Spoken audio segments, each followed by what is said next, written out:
पर्वत गिरिकंदर एत बड़ घाई जगह जहाँ आम राजस्थान मंडली को जाइलु एवं एटा रामबी गाँ पाखरे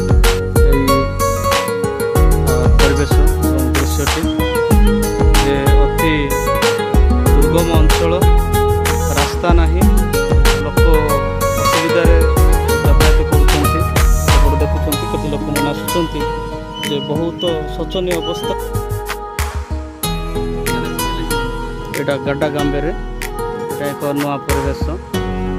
रास्ताटी बहुत असुविधा ये समस्त चलिक जाऊँ